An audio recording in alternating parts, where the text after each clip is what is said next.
તંદુરસ્ત મસ્ત અને આનંદમય જીવન 100 વર્ષ જીવી શકીએ એવું આ નેચરોપેથીમાં આખી આ જે સિસ્ટમ છે એ આપણને ખબર જ નથી. મારા ઘરવાળાએ તે બધી બહુ તકલીફ હતી અને બધાની પહેલાં એને માથાની તકલીફ હતી, પછી ગેસ, ઊંધો ગેસ જે કહીએ આપણે, પછી તાળવામાં ચડે, પછી આને આખું માથું પકડે, પછી ઓલો દુપટ્ટો બાંધવો પડે, આટલી બધી તકલીફ એને. વજન બહુ વધી ગયેલું હતું, આંખ ઝીણી થઈ ગઈ હતી. હવે આ બધી અમે દવા લીધી અને તો એનાથી એને હરસ થઈ ગયા, એટલે આપણે જેને પાઇલ્સની તકલીફ થઈ. હવે એની મેં જો દવા લીધી તો એને સુગર આવી.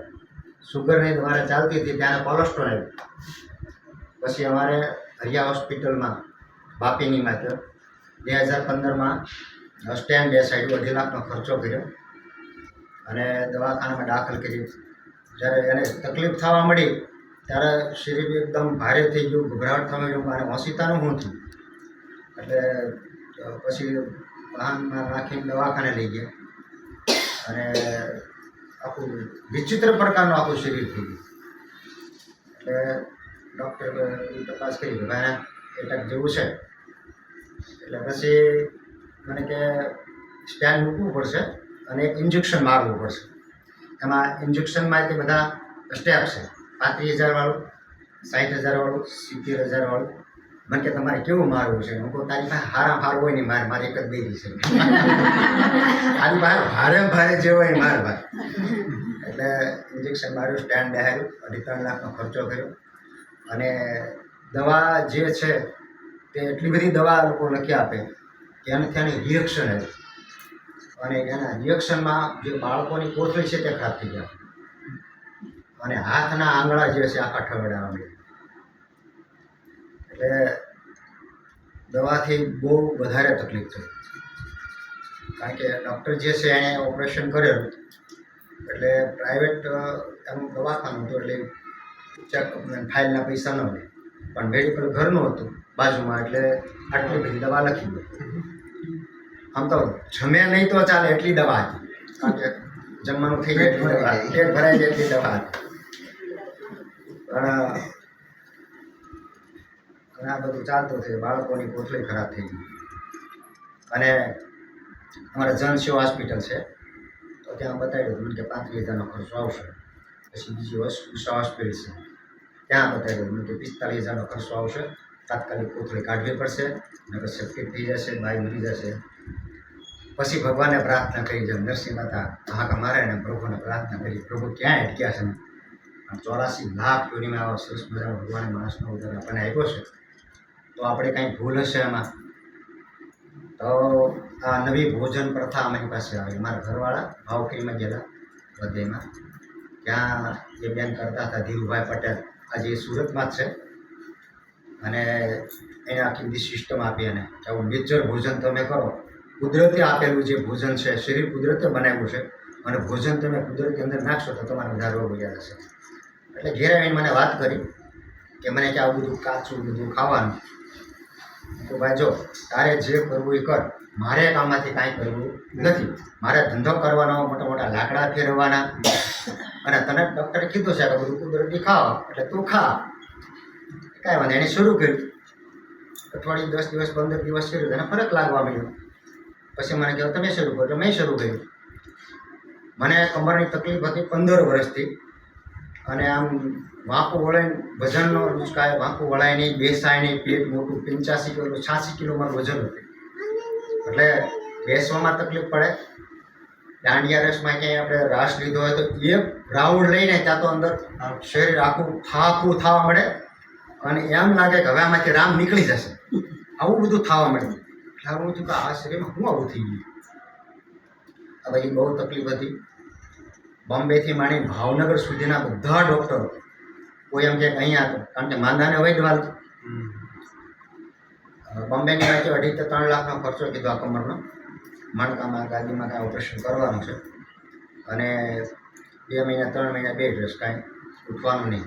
તો આપણને એ મંજૂર છે, જે તમે પૈસા કહો એ મંજૂર છે, પણ કાંઈ ગેરંટી વોરંટી કરી? મને કે કોઈ જાતની ગેરંટી નહીં, કોઈ વોરંટી નહીં. તમે આ ધંધા પૈસા દઈને શરીર ન બગાડે.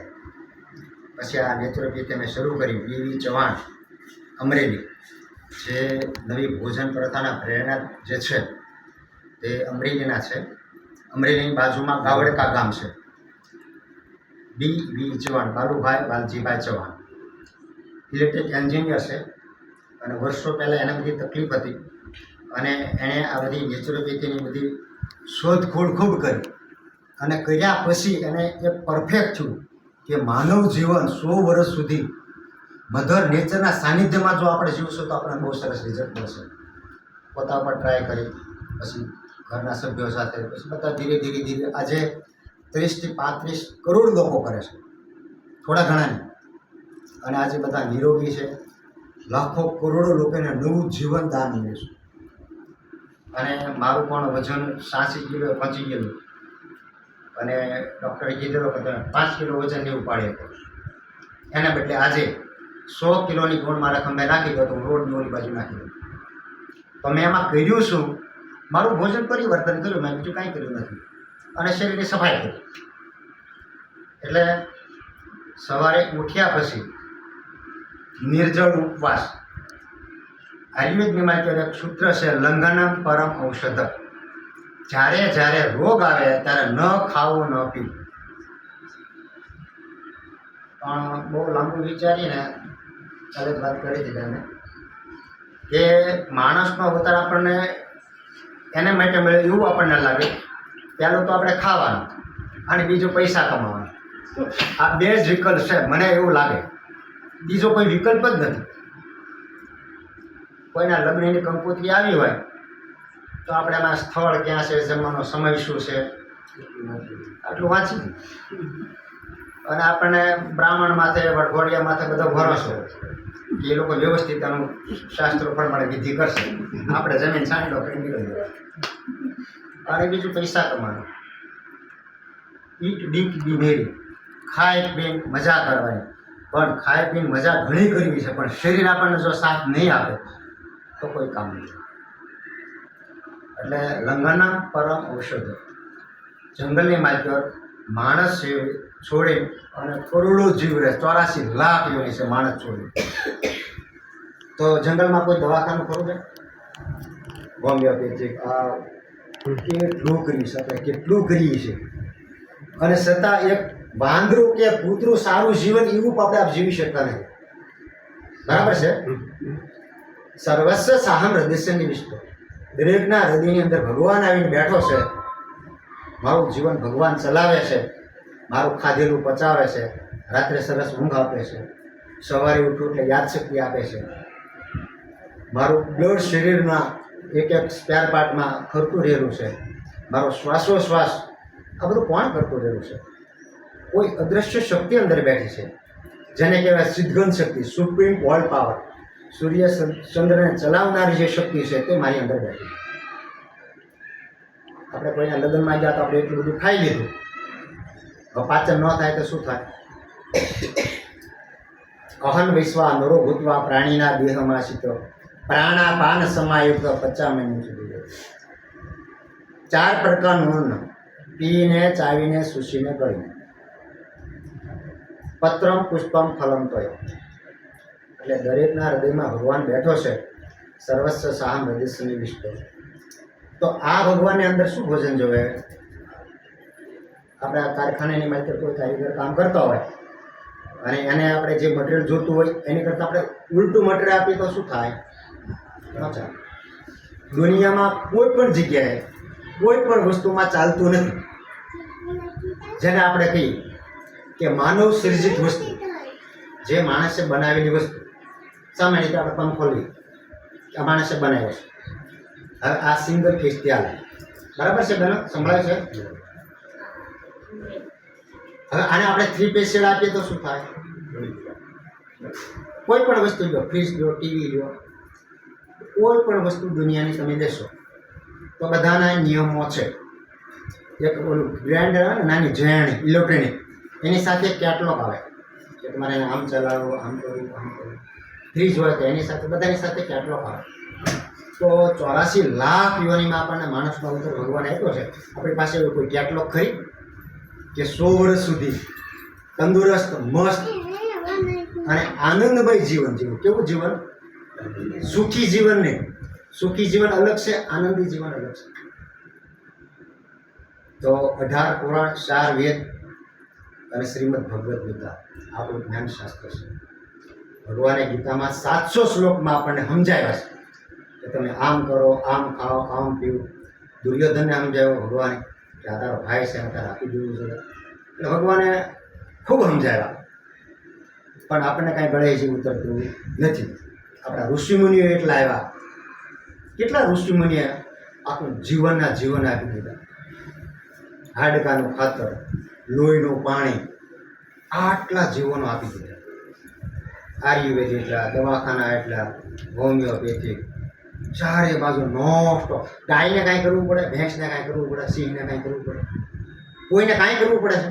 કોઈ માળા કરે છે, કોઈ મંત્ર કરતા નહીં, માળા કરતા નહીં, પૂજા કરતા નહીં, પાઠ કરતા, કાંઈ કોઈ વસ્તુ કોઈ કરતા જ નથી કાંઈ. અને આપણી કરતાં સારામાં સારું જીવન જીવે છે ને બે. આપણા તો ટેન્શન સિવાય બીજી વાત નહીં. અમારે જે મારા ફોન એવા હવે ભાઈને વાત થઈ ને તો મને ટેન્શન છે બધું બહુ. હું કહું કેટલું ઘાયે લઈ જાઉં છું ટેન્શન કરી.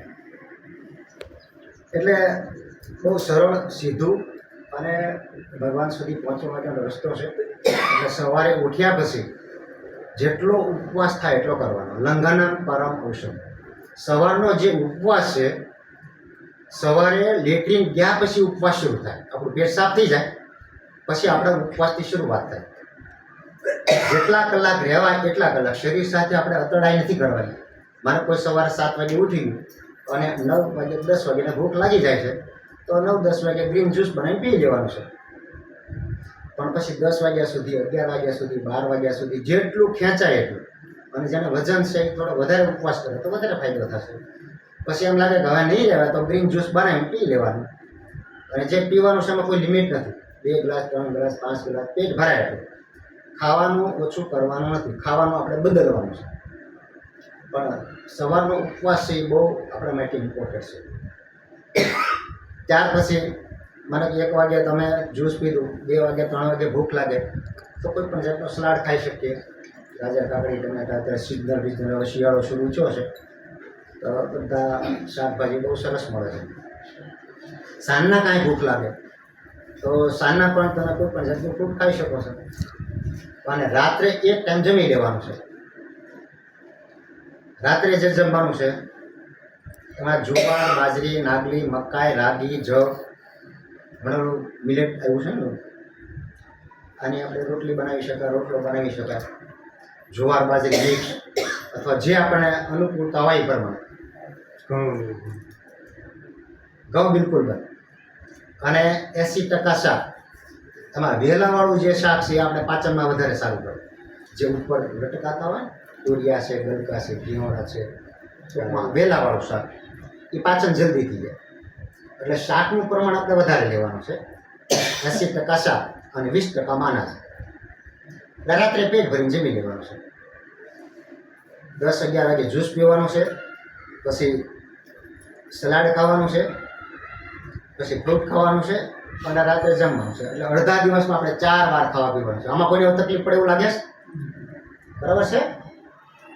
એટલે આપણે ખાવા પીવામાં ક્યાંય ઓછું નથી કરવાનું. જે ખાતા હોય એનાથી વધારે ખાવ, પણ ખાવાનું બદલવાનું છે.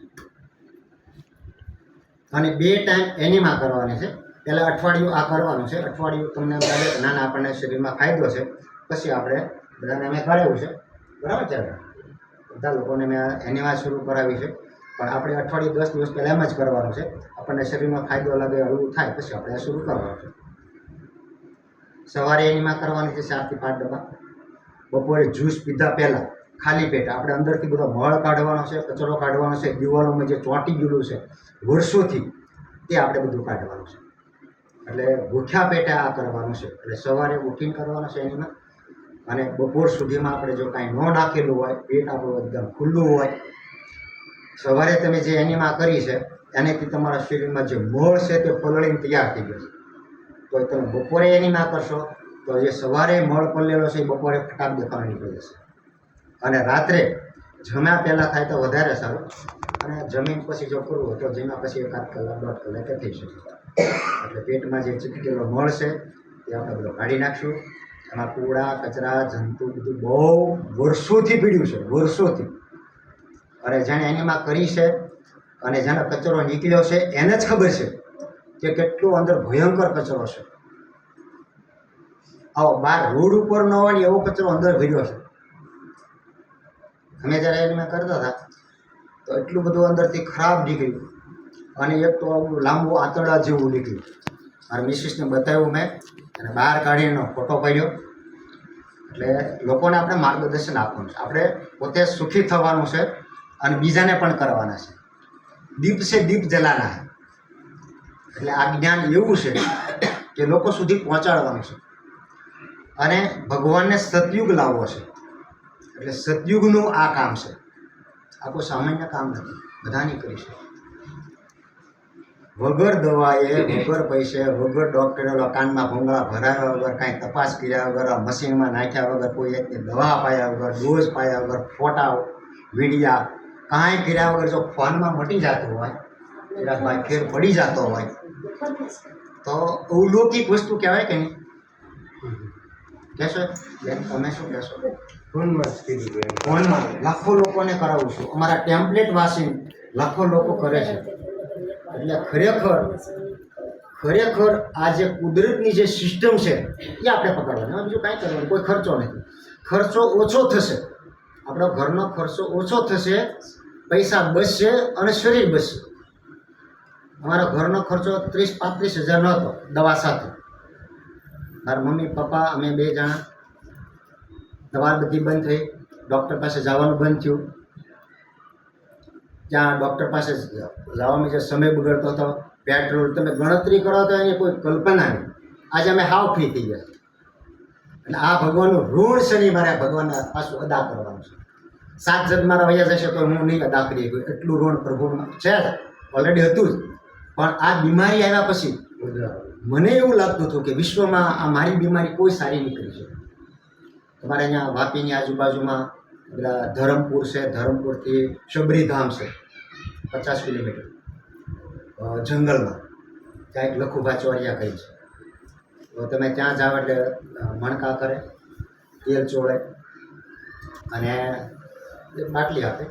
એ કે તમે 2 વાર આવશો એટલે સરસ થઈ જશે.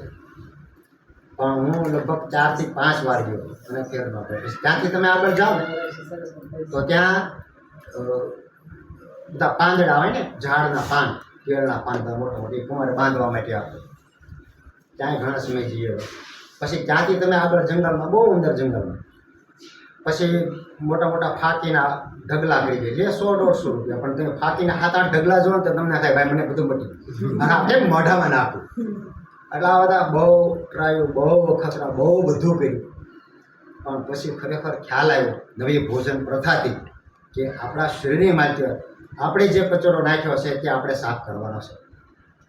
એટલે આખું આ જે દિવસનું રૂટિન થઈ ગયું. સવારે ઉઠવાનું, પછી ઉપવાસ કરવાનો, પછી એનિમા કરવાની છે, પછી જ્યુસ પીવાનું છે, પછી સલાડ ખાવાનું છે, સાંજના ફ્રૂટ ખાવાનું છે, રાત્રે જમી લેવાનું છે.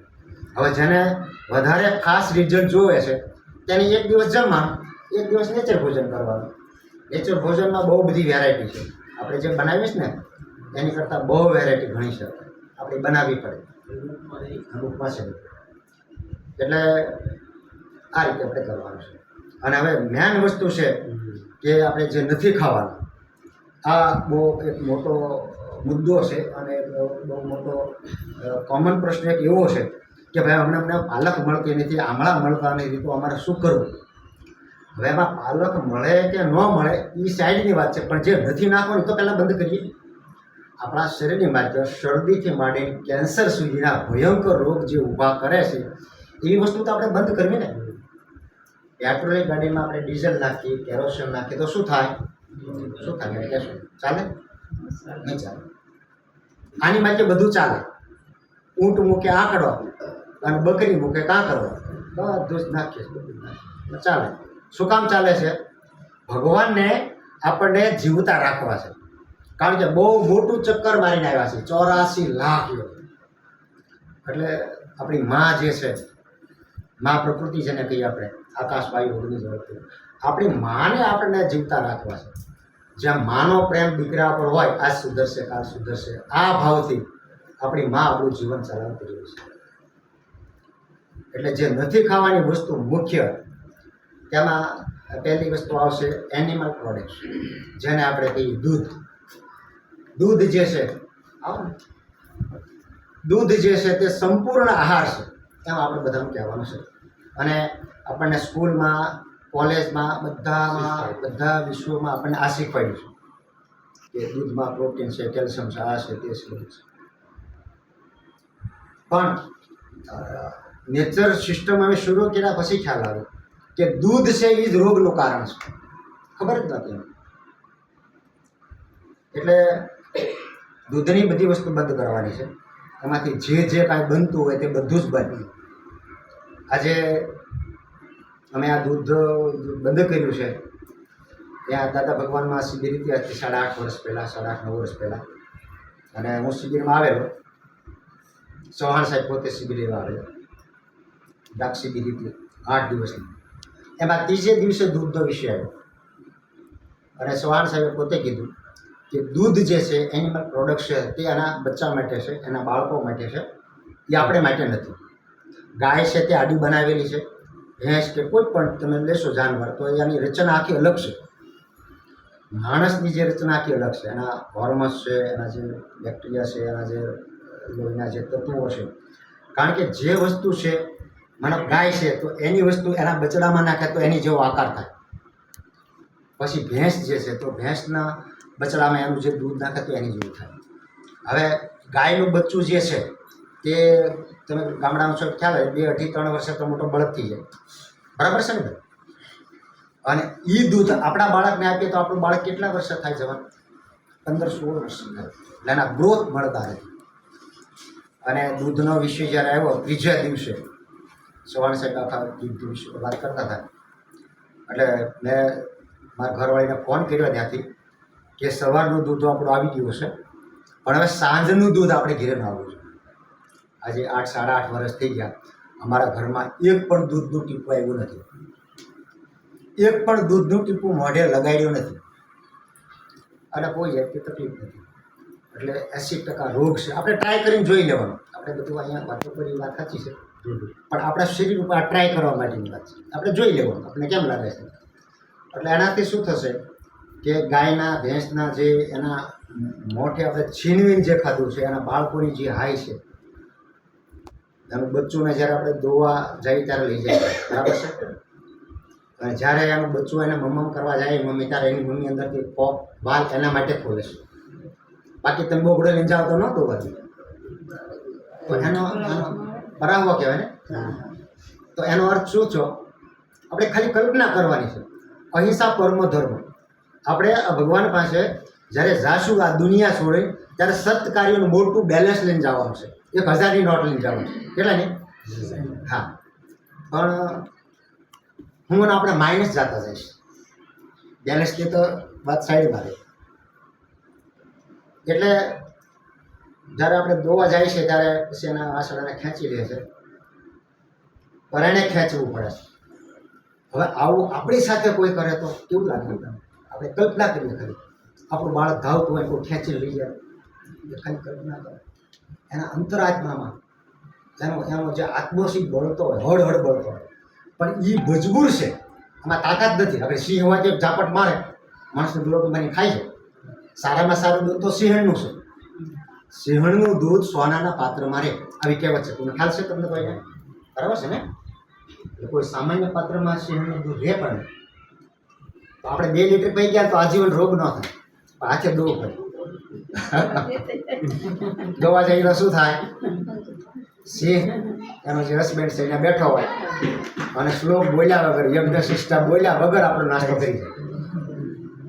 એટલે માણસ જે છે એ આજે એટલો સ્વાર્થ વૃત્તિનો થઈ ગયો છે. જ્યાં હાથ નાખ્યો ત્યાં ફાયદો થયો એટલે લઈ લીધું, જ્યાં હાથ નાખ્યો ત્યાં કાંઈ ભાગ્યું, કરડી ગયું, કાપી ગયું, લોહી નીકળવા હાથ લઈ લીધો છે. એટલે અહિંસા પરમો ધર્મ. આપણે ભગવાન પાસે સત્કાર્ય લઈને જવાનું છે. એટલે આપણે સવારથી સાંજ સુધીમાં કેટલી હિંસા કરીએ છીએ. અને ત્યાં ચિંતયંતોમાં તે જના પરની પાસેથી એશા નિત્યાયુક્તાભી યોગક્ષરમ ગ્રહણ. મારું જીવન ભગવાન ચલાવે છે તો આવા ભગવાનના ભરોસે આપણે આપવાનું છે. એટલે આપણે દૂધ છોડવાનું છે, પ્રયત્ન કરવાનો. પછી એવું લાગે તો ક્યાંક ખાઈ પણ લેવાનું, પણ ધીરે ધીરે આપણે આ મંજિલે પહોંચવું છે. ઘરમાં જો દૂધ બંધ થઈ જશે તો ખર્ચો ઘણો ઓછો થઈ જશે. ખાંડ ચા તમે જો સાનો વિષય તો બહુ લાંબો છે, પણ ખર્ચો ઓછો થશે, શરીર સારું થશે અને ભગવાનના ગુનામાંથી આપણે બચશું. મેન વાત આ છે. એટલે બને તો સા છોડી દઈએ. અમારા ઘરે મહેમાન આવે ત્યારે જ લાવીએ છીએ, એટલે ખબર પડી ત્યાં પછી પણ કાંઈ તકલીફ નથી. એટલે બાળક હોય તો પછી બાળકને તો બધા અમારી પાસે મદારીનો કેમ મોટો ઠેલો હોય એવો બધો ઠેલો છે અમારી પાસે, અને આમાં તમામ વસ્તુ છે. પ્રેગ્નન્સી થાય બેનને ત્યારથી માંડી અને બાળકને કોઈ જાતની વેક્સિન ન લેવી પડે ત્યાં સુધીની મારી પાસે બધું છે. કારણ કે આપણે જે જીવન જીવવાનું છે હવે નેચરગરી કે ઋષિ પરંપરાનું જે જીવન છે એવું આપણે જીવવાનું છે. એટલે હવે આ સાયન્સ મેડિકલ ને આ બધું છે ને એને આપણે થોડુંક સાઈડ કરવું પડશે. અને આપણને પહેલાં અઠવાડિયું 10 દિવસ 15 દિવસ કર્યા પછી આત્મવિશ્વાસ આવી જાય પછી આપણે હનુમાન કૂદકો મારવાનો છે, ત્યાં સુધી નહીં. પહેલાં આપણા શરીરમાં ટ્રાય કરીને જોવાનું છે કેમ લાગે છે. આ ભાઈ બધી વાતો ઘણી હારી કરી ગયા, પણ આપણે કર્યા પછી આપણને ખબર પડશે. એટલે એનિમલ પ્રોડક્ટ્સ બધી છોડવાની છે. સુરતનું જમણ ને સુરતનું જમણ ને કાશીનું બરાબર. સુરતનું જમણ આપણે થોડુંક સાઈડ કરવાનું, કારણ કે આપણા માટે કરવાનું. આપણે અને આપણે બધાને ખબર છે એકવાર જો અસાધ્ય રોગ આપણને ઉડી જાય પછી જવાનું નામ નહીં લે.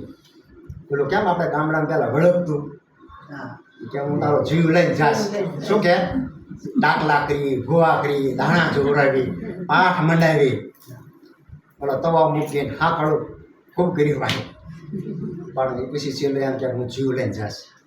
એમ આ જે અત્યારે ઉરિયા ખાતરની છે, ડીપીટી ખાતર, બોરસું ખાતર, કેમિકલ, પેસ્ટિસાઇડ, દવા, આ મોટું ભૂત છે.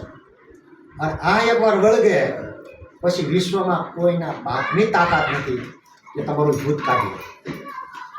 હવે આ નવી ભોજન પ્રથા તમામ પ્રકારના ભૂત શરીરમાંથી નીકળી છે. એટલે આપણે પોતામાંથી ટ્રાય કરવાની છે, બરાબર છે. એટલે દૂધની વસ્તુ બધી છોડવાની છે. પછી આવશે બેકરીની વસ્તુ જે આપણને બહુ પ્રિય છે, મેંદાની વસ્તુ, બર્ગર, પીઝા, પાઉં, વડા, ટોસ્ટ, નાનખાય, બહુ બધું આવે છે ખારી. એટલે અમે બહુ આમાં નહોતો રસ નહોતો, પણ ખાધું તો છે ગમે તો ઘણા વસ્તુ છે. પણ પાઉં ને એવું બધું ઓછું ખાવાનું. મારા મિસિસને કીધું કે આ બધું ક્યાં બને તમને ખબર છે, કઈ રીતે બને છે. હમણાં તો આપણે બધા કેકને રવાડે સીડ્યા છે, એવા ઊંધા આપણે કે ગીહલાન માર્ગે સીડ્યા. આપણે હાઈવે નિષ્દલ માં પ્રકૃતિનો કુદરતે આપેલો રોડ આપણે મૂકીને અને ગીહલાના માર્ગે એવા સીડ્યા કે નહીં કાંઈ રોડ કાંટા કાંકરા એમાં જ આપણે એમાં જ મજા આવે છે આપણને. સાચી વાત ને. બાળકનો જન્મદિવસ તો આપણે કેક લાવીએ, કાંઈ વ્યવસાય હોય તો કે લગ્નમાં બધામાં હવે કેક ને પૈસા નથી બને છે આપણે. એટલે હવે એ શેમાંથી બને આપણને કોઈ ખબર છે? સાચી વાત તો આપણે એ કહી કે આપણું આ જે શાકભાજી ફ્રૂટ બધું આવે ને એ આપણે વ્યવસ્થિત જોઈ ખાવું જોઈએ. પણ હવે આપણે ક્યાંય બધું કરવાનું, બધામાં ઇન્જેક્શન મારેલા, બધામાં પેસ્ટિસાઇડ, બધામાં દવા, કેટલી જગ્યાએ ક્યાં જોવાનું. એ તો ઠીક છે કુદરતનું બનાવેલું છે, પણ હવે આ તો માણસનું બનાવેલું છે. અને ક્યાંથી બનીને આવે છે, કેમ આવે છે, શું અંદર નાખે છે, આપણે કોઈ બી વિચાર આવતો જ નથી.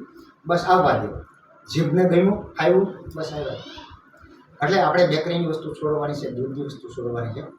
ત્રીજા નંબરમાં આવશે ખાંડ, જેને આપણે સાકર કહીએ, મિશ્રી કહીએ, જે તમે ભાષામાં કહેતા હોય. ખાંડ જે છે એ આમ કે વચ્ચે આપણા ગળાને કે હાડકા આપણા પવાય. સાચી વાત ને માસી? સાકરથી બરાબર છે. એટલે ખાંડ જે છે તે પણ આપણા શરીરમાં ભયંકર નુકસાન કરે. પછી આવશે રિફાઇન્ડ તેલ. રિફાઇન્ડ તેલ જે છે તેની આપણે વાત કરીએ તો બધી જગ્યાએથી વૃક્ષો છે, પછી આ ગાય ભેંસના બધા જે હાડકા છે એને બધાને ઓગાળી નાખે. પછી કોઈ લાકડા હોય કે જે કાંઈ હાથમાં આવે એને બધાને ઓગાળી નાખે.